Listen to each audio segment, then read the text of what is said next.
All right, guys, welcome back. I want to do a quick heart-to-heart for agents who've been in the market to buy real estate or otherwise. This can help people even in other countries. The reason is, I wanted to help the community to grow better for themselves. The end result would be making more money for themselves, but we could raise the bar for everybody in Dubai as well, inshallah. So before we get to the nitty-gritty, show real fast.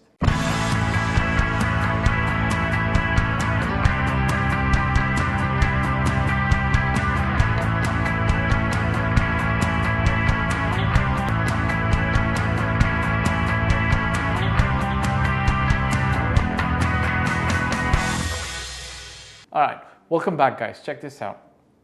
So I'm seeing a lot of agents between the 3 to 7 year experience mark or 3 to 5 years experience mark, and they've hit kind of like a ceiling in terms of the amount of money they're making on a year-to-year basis, right? So if they were making 200,000-300,000 dirhams a year, they're making still 200,000-300,000 dirhams a year, which is about $100,000.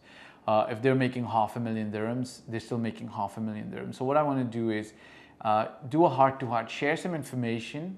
Some of these points might resonate with you and help them break through that ceiling for themselves, inshallah, right? This, obviously, I'm going to share I'm going to share about 4 tips with this. I've just thought of one other one that I'm going to add in as a bonus point. And maybe one resonates with you and can help your business, okay? So I always say this to people who are coming into the industry or people who've actually come in and already in the industry. Trust me, my brothers and my sisters, with all due love and respect, it ain't nothing else but your mindset first. Your mindset takes you, makes you, or breaks you, right? We won't pay any attention to breaks you. Let's take and make each other, okay? Trust me, it's your mindset that's going to differentiate you and allow more money to come to you. What do I mean by this?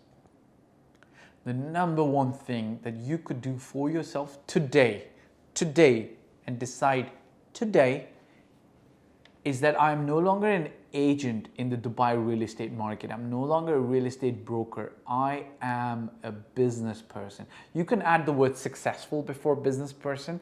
That'll just help your subconscious bring you to good success and the pot of gold earlier.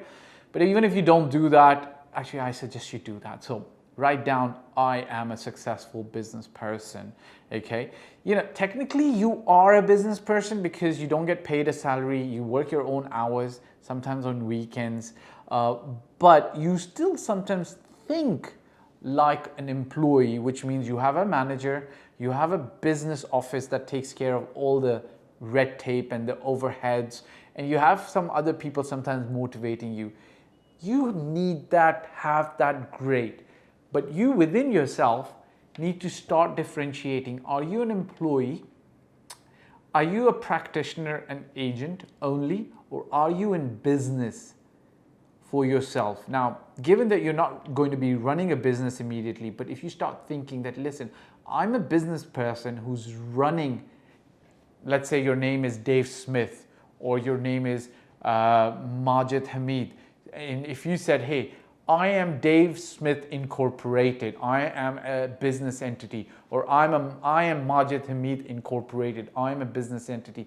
The day you start thinking like that, you're going to start treating the work that you're doing as an agent as a business, okay? Which means you're going to start evaluating the clients as customers.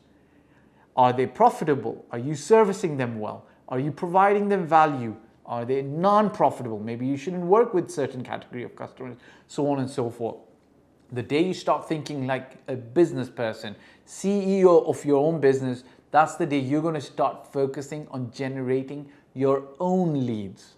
Your own leads. You're not going to wait for this glorified office where you work to provide you with those leads. Sometimes they're good, sometimes they're not good. But what if they don't have any to give you? What then?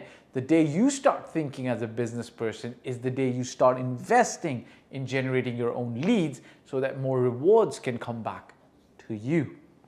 Now, as I said, when you're thinking like a business person, look, you start analyzing opportunities like a business person. There's one strategy that I'm going to share with you. My mentor shared it with me back in 2008. He was my partner, my real estate company partner back in 2008. That was the first company we had made, right? There's something, it was written by two business professors, and the book is called Blue Ocean Strategy. It's very pertinent and relevant to your business at this moment in time. Why? Why do I say this? Look, the market's humping, dumping, jumping, growing, great. There's a lot of activity, okay? But when you start thinking like a business person, what you are going to start doing is evaluating your strengths and matching it to the market area where your strengths can dominate and where the competition is hopefully thin or slim so you can thrive. What do I mean? And how do I relate that to Blue Ocean Strategy? Blue Ocean Strategy essentially means blue oceans are places where there isn't a lot of competition, not a lot of sharks. Sharks is not a good analogy to use for agents, but the basic premise is that the ocean is blue and wide and open. Red oceans are those which are oversaturated with a lot of competition. I think the analogy they wanted to use was when there's a lot of sharks, there's a lot of blood in the water, and each shark is then biting off, opportunity away from each other. So you don't want to be, as I said, this is for those experienced agents between the 3 and 5 year mark, or 3 and 7 year mark in the industry. You can identify what area you've got strategic depth and strength in. You don't need to compete with the agent who's got only 1 or 2 years of experience.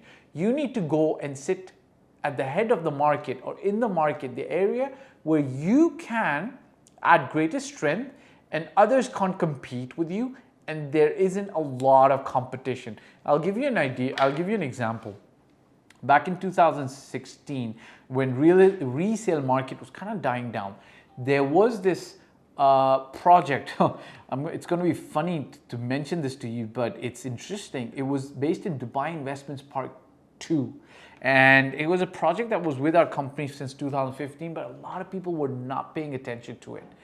And it was far out, but it had some unique USPs, right? It was close to Dubai World Central. It was close to the Expo 2020 site. There was a metro station coming over there. There were 7 schools in the area. There were schools such as International School of Shoaifat, which is very well reputed in the world, at least in the Middle East. There were 7 hotels, 1 hospital, clinic, etc., etc. So the project was very unique, and then they were giving like a 3-year post-handover payment plan. And I had a very good relationship with the seller. They were literally rolling out the red carpet for me. Like, whatever you want, Fahd. If you want an aeroplane to fly over the project with your name on it, we'll do that for you. Okay, that's the kind of business relationship you want to have with your seller and your buyer, right? I decided to focus there because that was a blue ocean strategy, and I sold tons and tons of apartments. So many that other companies weren't given the respect that I as an individual was given, because I saw this opportunity kind of like this blue ocean. Nobody else was competing there, and I said, oh, all I have to do is route all the sales to. Yes, there was a lot of inspired work. Once I figured out that there was an opportunity, there was a lot of inspired work that went to it, and I had fun. So blue ocean strategy is something you need to implement for your own business, because you're starting to think like a business person. Number 2, you're starting to actually figure out your strengths and see which market in the Dubai real estate market you can implement your strengths and dominate. And hopefully there's not a lot of agents competing in that area. Number 3, check this out. Start branding yourself and differentiating yourself. If you are Dave Smith or if you are Majid Hamid, you should be well known in your area of expertise, okay? So in the Dubai local market, we've got some, let's call them brand names, okay? So there is somebody on the Palm Jumeirah. He's very well known as Mr. Palm Jumeirah. People don't know his name. It's Yasin Valimullah, but he's a palm expert, and his name is, he's generally known as Mr. Palm Jumeirah. There's a few other lads, boys, guys, girls, men, women who've tried to brand themselves as Dubai Hills King. That's great. Some people are well known for a tower in Jeddah called D1. Some people are well known for downtown. Whatever it takes, brand yourself and differentiate yourself. I would say that if you brand yourself with one community, you're kind of like going to be working in that community for a long time. So you better really love it, live in it, own property there, perhaps plan on retiring there. So branding is one part of differentiating yourself. Maybe there's other things that you can do to differentiate yourself, like, offer a specific service that nobody else is doing for your customers, but it should be value. And this comes down to my fourth point, okay? You have to provide value to be able to take away value. Think about this, right? Here comes a seller who's got a property, a villa, and we already know prices are going up in the market, okay? And he walks up to you. So now the seller has extreme value that he's offering. He's the owner of this property, right? You could probably make 2 or 4% agency fee on that. So that's the value the seller is bringing to the table. Now, he can talk to 10 agents, and each agent is smarter, faster, promises bigger than every other single agent over there, right? What are you going to do if you are competing with these agents? First of all, did you think like a business person and make sure that the seller should only be approaching you? Did you generate that lead? Did you find a blue ocean where other agents aren't as strong as you are? Did you differentiate and brand yourself? Like, let's go through Mr. Yasin Valimullah's example, okay? He's Mr. Palm Jumeirah, okay? From what I remember, he used to run the Palm Jumeirah Facebook group, okay? So in every community, if you are living in that community, the first go-to resource for information, you need a technician, a company that'll take care of your pool, maybe security concerns, so on and so forth. You're going to probably log into a Facebook community. Mr. Palm Jumeirah used to run that community, which had about 6,000 people as members, people who lived there, didn't live there, were tenants, had left, so on and so forth. So imagine this person who's running this community.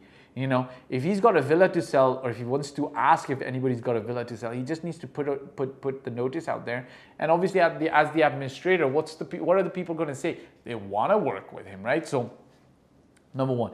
Number two, Palm Jumeirah is not a blue ocean today, but it is kind of like a blue ocean for Yasin because his skills in Palm Jumeirah dominate, right? So he knows what he's talking about, right? If there's somebody else who can compete with him, it has to be somebody with 10 years worth of experience and 5+ years at least worth of sales experience in Palm Jumeirah, right? And then they should be well versed, well traveled, should be able to relate to the customers of Palm Jumeirah. Number two, so Yasin is already in an area where other sharks can't enter. So it kind of like remains blue ocean, right? Because the entry to, there's barriers to entry to Palm Jumeirah because not everybody can talk luxury, not everybody can talk per square foot price in Palm Jumeirah. Number three, he's well differentiated with his branding, right? He's Mr. Palm Jumeirah. So here comes a seller and he's got 2 newbies who are 2 years in the industry, and he's talking to Mr. Palm Jumeirah. Palm Jumeirah knows what's going down, how it's going down, which way it's going down, and how he's going to make the sale, how much money he's going to get the seller, because he's an expert, right? And then he also differentiates himself by doing quarterly reports, so on and so forth. I'm not saying any other person can't take over. Yeah, you just follow what Mr. Palm Jumeirah is doing, and then replace him if you're consistent for 5, 6, 7 years. Then you could, become Mr. Palm Jumeirah number 2, or you could become King of Palm Jumeirah, whatever the case is. But I'm giving you a live example. Okay, this is how you establish yourself. Last but not the least, he provides value. When I'm buying a mansion in Palm Jumeirah, I'm gonna sit next to Mr. Palm Jumeirah, Yasin Valimullah, and I'm gonna say, okay, all right, tell me what's not. What should I look at? What should I stay away from? What's the dangers? What should I be careful about? Am I overpaying on that mansion? It's priced at 100 million dirhams. Should I really purchase it? Can you get me a good deal on it? Maybe he tells me, no, maybe you shouldn't purchase it. Maybe it is overpriced. Maybe it's overpriced by 20, 30 million dirhams. Maybe it's underpriced, right? So that's the kind of value you as the agent need to provide to the seller, to the buyer, for them to working with you, right? you can't be the person who says, okay, boom, boom, boom, boom. I want you in the room. I got an offer better than your other brokers, right? Boom, boom, boom. I want you in the room. I got an offer better than your other brokers. Please do business with me.